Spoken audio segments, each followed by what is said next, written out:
تمام تعریفیں اللہ کے لیے ہیں جو بہت زیادہ مہربان اور نہایت رحم کرنے والا ہے، جو طاقت و غلبہ، جاہ و جلال، عظمت و کبریائی اور فضل و کرم والا ہے، جو ہر کسی کو بغیر کسی استحقاق کے محض اپنے فضل و کرم سے ہر وقت اور ہر جگہ اپنی نعمتوں سے نوازتا رہتا ہے۔ ہمارے رب کی رحمت اور علم ہر چیز کو محیط ہے، جو اپنی مشیت سے جسے چاہتا ہے پیدا کرتا ہے اور انتخاب کرتا ہے، ہماری بندگیوں اور عبادتوں کو قبول کرتا ہے، اور یہ عبادتیں اس کے بے شمار حقوق میں سے کچھ حقوق ہیں، اور ہمارے بڑے بڑے گناہوں سے درگزر فرماتا ہے۔ میں اپنے رب کی تعریف بیان کرتا ہوں اور اس کی بے شمار نعمتوں پر شکریہ ادا کرتا ہوں، جنہیں ہم جانتے ہیں اور جنہیں ہم نہیں جانتے ہیں، اور میں گواہی دیتا ہوں کہ سوائے اللہ کے کوئی معبود برحق نہیں، وہ تنہا ہے، اس کا کوئی شریک نہیں، ساری فرمانروائی اور حمد و ستائش اسی کے لیے ہے، اور وہ ہر چیز پر قادر ہے۔ اس کی بزرگی، عظمت اور بادشاہت دائمی ہے، اور میں گواہی دیتا ہوں کہ ہمارے نبی اور سردار محمد صلی اللہ علیہ وسلم اس کے بندے اور رسول ہیں، جن کی تائید اس نے قرآن جیسے معجز نما کتاب سے کی ہے۔ اے اللہ، درود و سلام اور برکتیں نازل فرما تیرے بندے اور رسول محمد صلی اللہ علیہ وسلم پر، اور ان کے آل و ارباب، آل و اصحاب، اور علم و یقین صاحب علم و یقین صحابہ کرام پر۔ حمد و صلات کے بعد، اے لوگو، اللہ سے ڈرو، کتاب و سنت کو لازم پکڑتے ہوئے اللہ کا تقوی اختیار کرو، تو تم دنیا میں کامیاب و کامران ہو جاؤ گے، اور مرنے کے بعد بھی رب کی خوشنودی اور جنت کی نعمتوں سے سرفراز ہوگے، اور جہنم اور اس کے مختلف عذاب سے نجات پاؤ گے۔ اے مسلمانوں،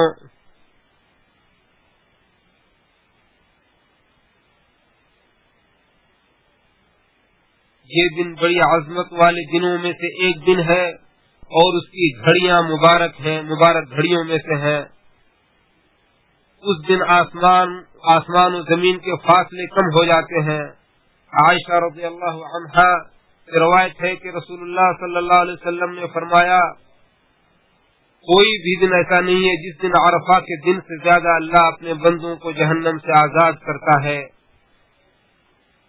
اس دن وہ اپنے بندوں سے قریب ہوتا ہے اور فرشتوں کے سامنے ان پر فخر کرتا ہے اور کہتا ہے کہ یہ لوگ کیا چاہتے ہیں۔ اسے مسلم نے روایت کیا ہے۔ امام مالک رحمۃ اللہ علیہ ابراہیم بن عبلہ سے اور وہ سلخہ بن عبید اللہ بن کریز سے روایت کرتے ہیں کہ اللہ کے رسول صلی اللہ علیہ وسلم نے فرمایا، ابلیس کو یوم عرفہ سے زیادہ کسی اور دن زیادہ حقیر و ذلیل، خائب و خاسر اور غیظ و غضب کا شکار نہیں دیکھا گیا، کیونکہ اس دن وہ باران رحمت کا نزول اور بڑے بڑے گناہوں کے بخشش کے مناظر دیکھتا ہے، سوائے یوم بدر کے۔ صحابہ کرام نے عرض کیا کہ اللہ کے رسول، بدر کے دن اس نے کیا دیکھا تھا؟ تو آپ نے جواب دیا کہ اس دن اس نے جبریل علیہ السلام کو فرشتوں کی صف بندی کرتے ہوئے دیکھا تھا۔ یہ وہ دن ہے جس دن حجۃ الوداع پیش آیا ہے، اور جس دن نبی صلی اللہ علیہ وسلم نے دین و ملت کے منشور کا اعلان کیا۔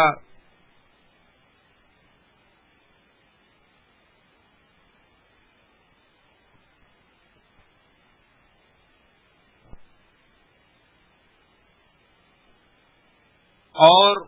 شریعت کی تبلیغ اپنے قول و فعل سے آپ صلی اللہ علیہ وسلم نے کیا،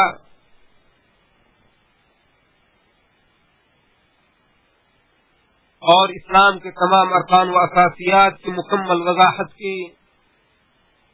اور بطور خاص حج کا طریقہ اپنے قول و عمل سے کے ذریعے امت کو سکھایا، اور فرمایا کہ تم لوگ مجھ سے حج کے مناسک سیکھ لو۔ اسے امام مسلم رحمۃ اللہ علیہ نے جابر رضی اللہ عنہ سے روایت کیا ہے۔ حج اسلام کا آخری رکن ہے، اور اس کے بعد جب اسلام غالب ہو گیا تو اللہ کے رسول صلی اللہ علیہ وسلم نے اپنے رب کی طرف کوچ کیا۔ چنانچہ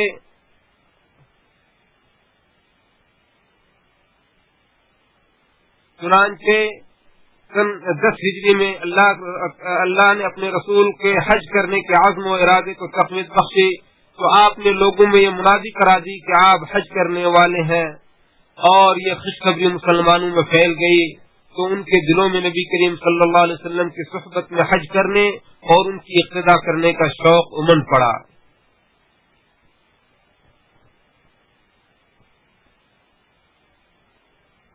چنانچہ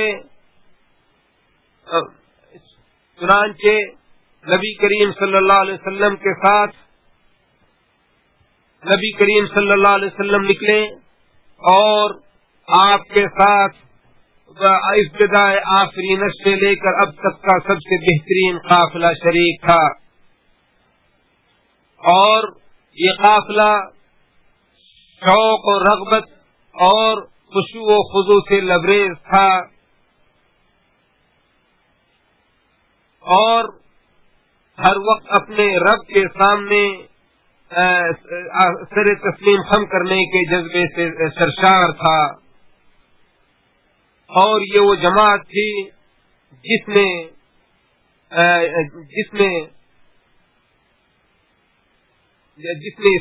شرک کو تہوتیغ کر دیا تھا، اور توحید کی رونق ان کے اندر خوشی کی لہر پیدا کر رہی تھی، جو اسلام کے مقدس مقامات اور شہروں میں رچ بس گئی تھی، اور ہمیشہ کے لیے شرک کا خاتمہ ہو گیا تھا۔ وہ انسانوں کا ایسا گروہ تھا جس کی نظیر اس سے پہلے نہیں دیکھی گئی۔ چنانچہ ان نفوس قدسیہ کی جماعت کو دیکھ کر آسمان کے باشندے اور زمین کے رہنے والے سب خوشی سے جھوم اٹھے،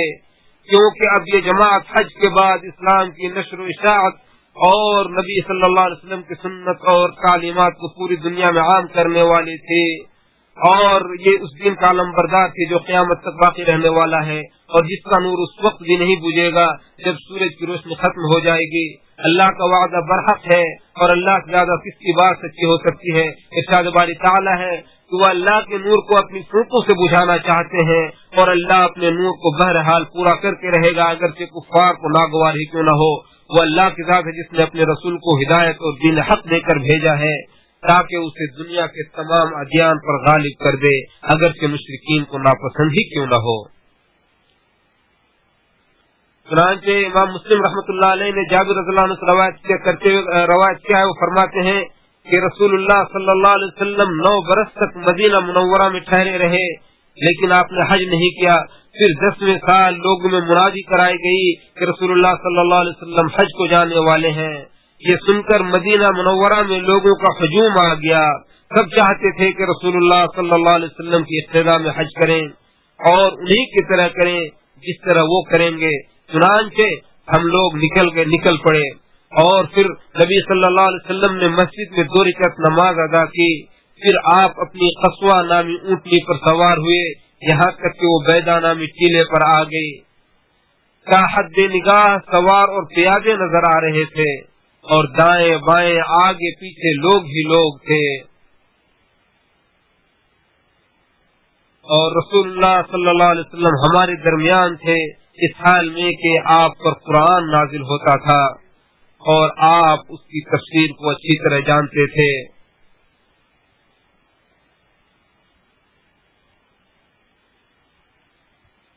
وہ جس چیز پر عمل کرتے ہم بھی اس پر عمل کرتے۔ چنانچہ آپ نے تلبیہ کے لیے الفاظ ادا کیے کہ اے اللہ میں حاضر ہوں، اے اللہ میں حاضر ہوں، تیرا کوئی شریک نہیں، میں حاضر ہوں، حمد و ستائش نعمتیں اور بادشاہت تیرے لیے ہے، تیرا کوئی شریک نہیں ہے۔ اے مسلمانوں، یہ دن ہمیں یاد دلاتا ہے کہ اللہ رب العالمین نے دین اسلام کی تکمیل کر کے ہم پر اپنی نعمتوں کو مکمل کر دیا ہے۔ چنانچہ طارق بن شہاب سے روایت ہے کہ ایک یہودی عمر بن خطاب رضی اللہ عنہ کے پاس آیا اور کہا، اے امیر المؤمنین، آپ لوگوں کی کتاب میں ایک آیت ہے جسے آپ لوگ پڑھتے ہیں، اگر وہ ہم یہودیوں پر نازل ہوئی ہوتی تو ہم اس دن کو یوم عید بنا لیتے۔ آپ نے پوچھا کہ وہ کون سی آیت ہے؟ اس نے جواب دیا کہ اللہ تعالیٰ کا یہ فرمان کہ آج میں نے تمہارے لیے تمہارے دین کو مکمل کر دیا اور اپنی نعمت تم پر تمام کر دی اور تمہارے لیے دین اسلام کو پسند کیا۔ تو حضرت عمر رضی اللہ عنہ نے فرمایا کہ اللہ کی قسم ہم اس دن اور اس مقام کو خوب جانتے ہیں جب یہ آیت رسول اللہ صلی اللہ علیہ وسلم پر نازل ہوئی۔ یہ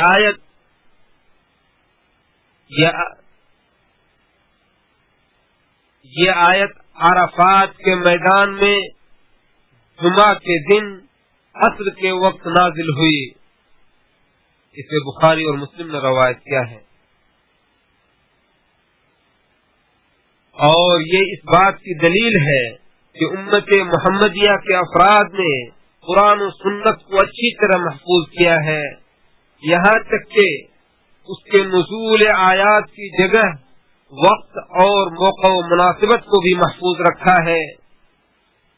اور جس طرح عمر رضی اللہ عنہ کے ان امور کا علم تھا، دیگر علماء صحابہ کرام کو بھی تھا، لیکن عمر رضی اللہ عنہ نے اس بات کا تذکرہ اس لیے کیا کہ ان سے اس کے بارے میں سوال کیا گیا تھا،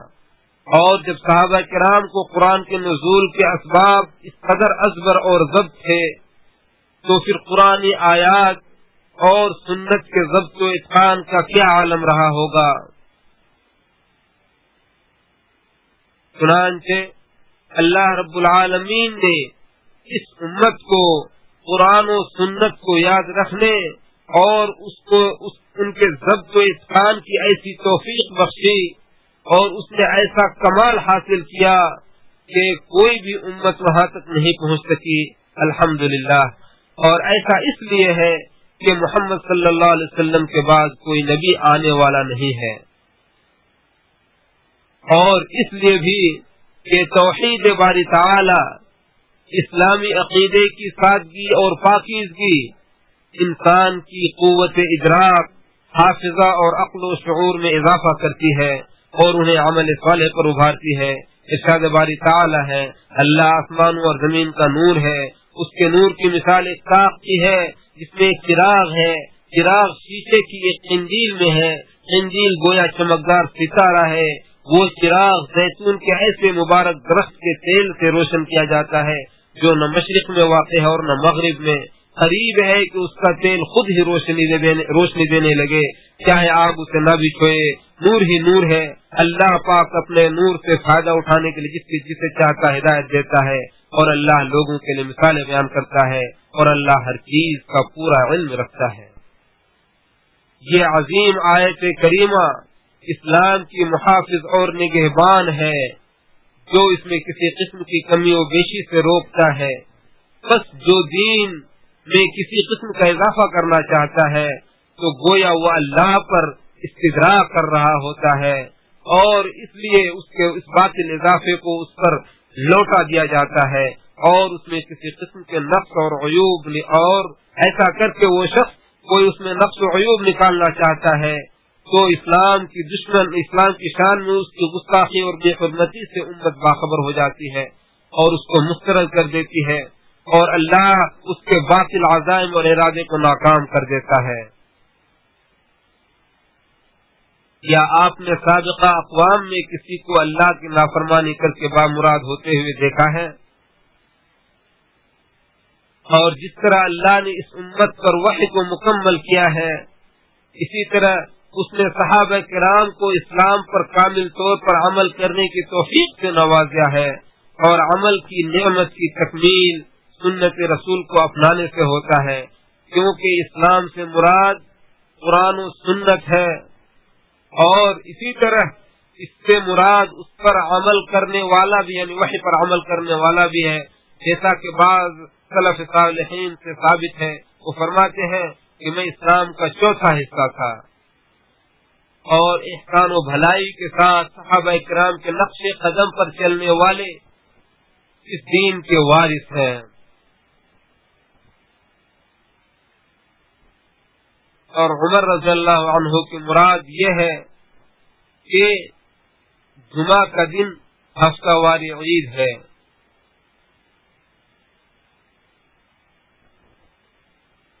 اور عرفہ کا دن اسلام کے عیدوں میں سے ایک عید ہے، اور اور انہیں اللہ نے اسلام کے تہواروں میں سے اس طور پر بنایا کہ اس میں اطاعت و بندگی کے بہت سارے کاموں کو مشروع قرار دیا ہے، اور اسی طرح یہ دن اسلام کی سربلندی، طاقت و غلبہ اور اجتماعیت کا مظہر ہے، اور ان میں کسی بھی طرح کی بدعات و خرافات اور خود ساختہ آراء کی گنجائش نہیں ہے۔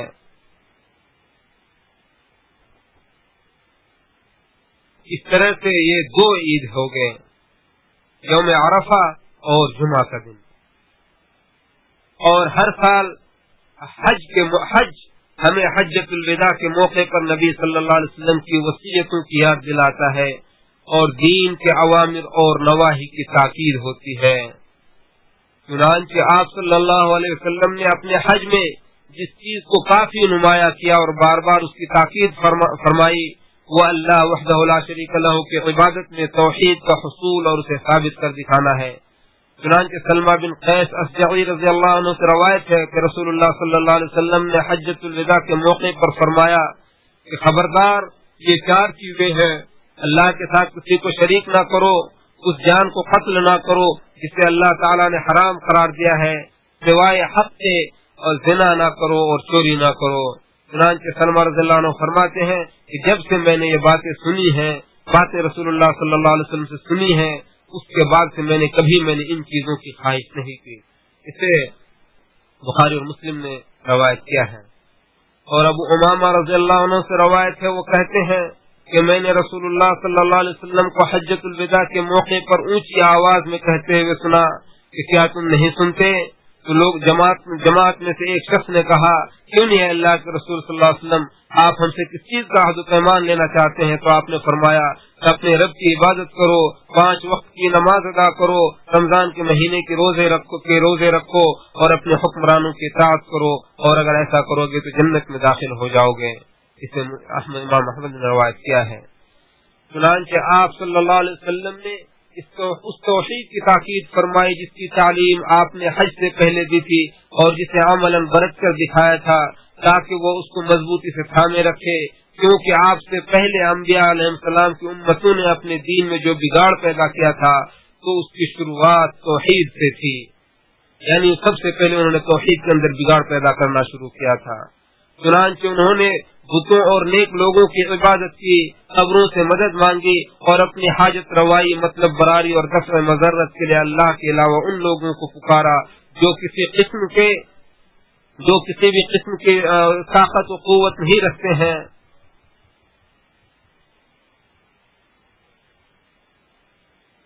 چنانچہ آپ صلی اللہ علیہ وسلم نے اپنی امت کو ان امتوں کے شرک سے ڈرایا جنہوں نے توحید کو بدل ڈالا تھا۔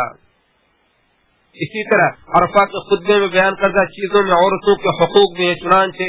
جابر رضی اللہ عنہ سے روایت ہے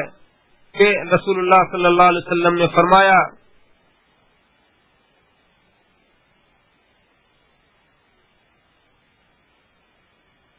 چنانچہ صحیح مسلم میں حضرت جابر رضی اللہ عنہ سے روایت ہے کہ اللہ کے رسول صلی اللہ علیہ وسلم نے فرمایا کہ عورتوں کے بارے میں اللہ سے ڈرو، کیونکہ تم نے انہیں اللہ کی امانت کے ساتھ لیا ہے اور اللہ کے کلمہ کے ذریعے حلال کیا ہے۔ چنانچہ اسلام نے عورتوں کو وہ تمام حقوق عطا کیے ہیں جن سے انہیں دنیا و آخرت میں فائدہ اور تحفظ حاصل ہو۔ جہاں تک انسانی قوانین کا تعلق ہے تو انہوں نے بعض حقوق تو دیے ہیں جو دنیا میں ان کے لیے مفید ہیں، لیکن اس کے مقابلے میں انہیں عزت و آبرو اور عفت و پاک دامنی سے محروم کر دیا ہے۔ اسی طرح آپ صلی اللہ علیہ وسلم نے یوم عرفہ کے خطبہ، قربانی کے دن، جمرات کے پاس اور تشریق کے ایام میں بار بار مال و دولت، انسانی خون اور عزت و آبرو کی حرمت کی تاکید فرمائی۔ چنانچہ آپ صلی اللہ علیہ وسلم نے فرمایا، بے شک اللہ تعالیٰ نے تمہارے خون، تمہارے مال، تمہاری عزت و آبرو کو تم پر حرام قرار دیا ہے، جس طرح تمہارے لیے آج کے دن کو حرام قرار دیا ہے آج کے اس مہینے میں۔ اسے بخاری نے ابن عمر رضی اللہ عنہ سے روایت کیا ہے۔ کیونکہ قتل و خوریزی سے، لوگوں کے مال ہڑپنے اور انہیں حلال سمجھنے سے، اور لوگوں کی عزت و آبرو پر حملہ کرنے سے فتنہ و فساد جنم لیتے ہیں، آپس میں دشمنی، بغض و عداوت اور رنجشیں پیدا ہوتی ہے، اور معاشرے کا تانا بانا بکھر جاتا ہے، اور اختلاف و انتشار کی وجہ سے انسان دشمنوں کے حملوں کو روک نہیں پاتا، بلکہ بسا اوقات مذکورہ بالا چیزوں کی حرمت کا خیال نہ رکھنے کی وجہ سے معاشرے کے افراد اس کے خلاف کھڑے ہو کر دشمنوں کی مدد کر بیٹھتے ہیں، اور کبھی کبھی اس کی وجہ سے اس سے بھی سنگین قدرتی آفات اور قدرتی عذاب سے دوچار ہوتا ہے۔ اسی طرح آپ صلی اللہ علیہ وسلم نے حجۃ الوداع کے موقع پر فرمایا تھا کہ اے لوگوں، میرے بعد کافر کی طرح ایک دوسرے کی گردن نہ مارنے لگنا۔ اسے بخاری و مسلم نے جریر رضی اللہ عنہ سے روایت کیا ہے۔ عرفات کے خطبے میں آپ صلی اللہ علیہ وسلم نے سود کو کلی طور پر باطل قرار دیا ہے۔ اسی طرح زمانہ جاہلیت کے خون، باطل رسم و رواج، فخر و مباحات کو کالعدم قرار دیا، اور قرآن و سنت پر عمل پیرا ہونے کی وصیت کی، کیونکہ یہی دونوں ضلالت و گمراہی سے نجات کا ذریعہ ہیں۔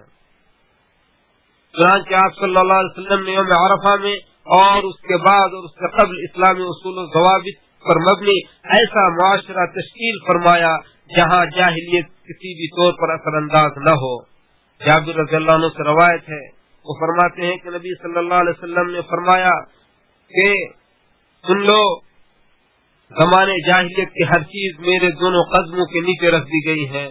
جاہلیت کے خون بے اعتبار ہو گئے، اور پہلا خون جس کو میں اپنے خونوں میں سے معاف کرتا ہوں وہ ابن ربیعہ کا خون ہے، ابن ربیعہ بن حارث کا خون ہے، جو رضاعت کے لیے بنی سعد کے درمیان تھا۔ اسی دوران اس کو حذیل نے قتل کر ڈالا۔ اور اسی طرح زمانے جاہلیت کا سود سب چھوڑ دو، سب چھوڑ دیا، اور سب سے پہلا سود جسے میں کالعدم قرار دیتا ہوں وہ ہمارا سود ہے، جو کہ عباس بن عبد المطلب کا ہے، وہ سارے کا سارا کالعدم ہے۔ اسے امام مسلم نے روایت کیا ہے۔ چنانچہ آپ صلی اللہ علیہ وسلم نے انصاف کرتے ہوئے اور لوگوں پر رحم کھاتے ہوئے سود کو باطل اور حرام قرار دیا، کیونکہ سود کے بڑے نقصانات ہیں اور اس کا دنیا کی معیشت پر بڑا برا اثر پڑتا ہے۔ اسی طرح آپ صلی اللہ علیہ وسلم نے خطبہ حجۃ الوداع میں فرمایا کہ میں تمہارے درمیان ایسی چیز چھوڑے جا رہا ہوں کہ اگر تم اسے تھامے رکھو گے تو کبھی گمراہ نہ ہوگے، وہ اللہ کی کتاب ہے۔ آپ صلی اللہ علیہ وسلم نے رسالت کی تبلیغ پر اپنی امت کو گواہ بنایا، اور انہوں نے گواہی دیتے ہوئے کہا کہ ہم گواہ ہیں کہ آپ نے ہم تک اللہ کی کتاب پہنچا دی، نبوت کا حق ادا فرما دیا، اور ہمارے ساتھ خیر خواہی کا معاملہ فرمایا۔ آپ صلی اللہ علیہ وسلم نے جواب میں فرمایا کہ اللہ تو گواہ رہا، اللہ تو گواہ رہا، اللہ تو گواہ رہا، اور ہم بھی گواہی دیتے ہیں کہ ہمارے نبی صلی اللہ علیہ وسلم نے رسالت و پیغام کو پہنچا دیا، اور ہم بھی گواہی دیتے ہیں کہ ہمارے نبی صلی اللہ علیہ وسلم نے پیغام کو، رسالت و پیغام کو پہنچا دیا، نبوت کا حق ادا کر دیا، امت کی خیر خواہی فرما دی، اور اللہ کے لیے کما حق بہو جہاد کیا، اور ہم انہی کے دین پر زندہ ہیں، اور انشاءاللہ اسی کے دین پر ہم مریں گے اور اسی پر اٹھائے جائیں گے، اور ہم انہی کے دین پر زندہ ہیں اور انشاءاللہ اسی پر ہم مریں گے اور اسی پر اٹھائے جائیں گے۔ ارشاد باری تعالی ہے،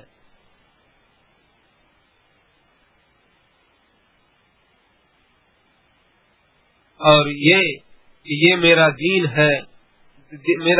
ہے اور میرا سیدھا راستہ ہے جو کہ مستقیم ہے، تو اس پر چلو اور دوسری راہوں پر مت چلو کہ وہ راہیں تم کو اللہ کے راہ سے جدا کر دیں گی۔ اس کا تم کو اللہ تعالیٰ نے کافی حکم دیا تاکہ تم پرہیزگاری کا راستہ اختیار کرو۔ اللہ تعالیٰ میرے اور آپ سب کے لیے قرآن کریم کو بابرکت بنائے، اور اس کی آیتوں اور حکیمانہ نصیحتوں کو ہمارے اور آپ کے لیے بابرکت بنائے۔ میں اپنی بات کہیں سے ختم کرتے ہوئے اپنے لیے اور آپ کے لیے اللہ تعالیٰ سے مغفرت طلب کرتا ہوں۔ اے اللہ تو ہمیں بخش دے، اور آپ بھی اس سے مغفرت طلب کریں، یقیناً بخشنے والا اور رحم کرنے والا ہے۔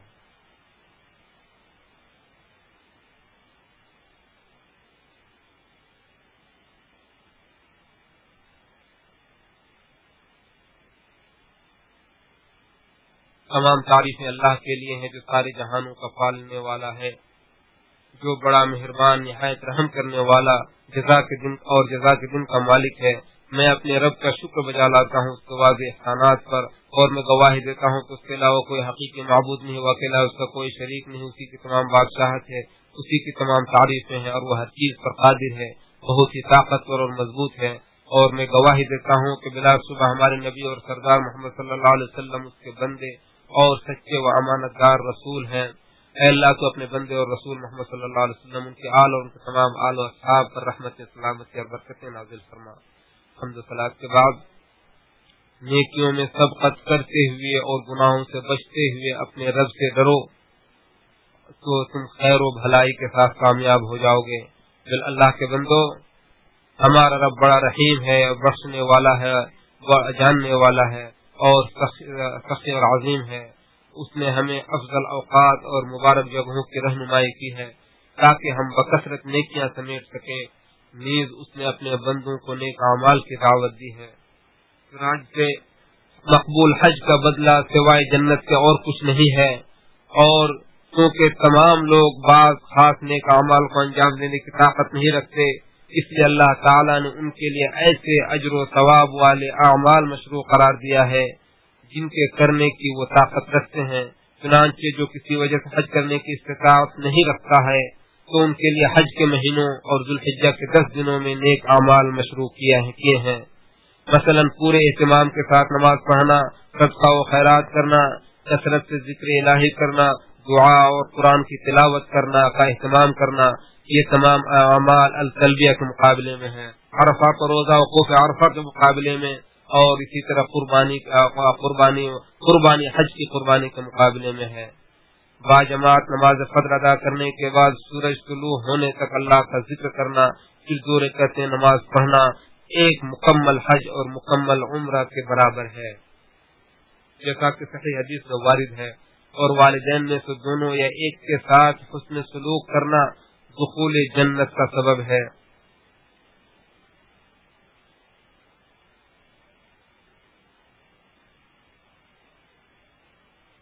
اور جب والدین فوت ہو جائیں تو ان کے دوستوں کے ساتھ اچھائی کرنا، یہ ان کے ساتھ اچھائی کرنا ہے۔ اور جب ماں فوت ہو جائے تو خالہ کے ساتھ اچھائی کرنا، ماں کے ساتھ اچھائی کرنا ہے۔ ارشاد باری تعالی ہے، ایمان والو رکوع اور سجدہ کرو اور اپنے رب کی بندگی کرو اور بھلائی کرو تاکہ تمہارا بھلا ہو۔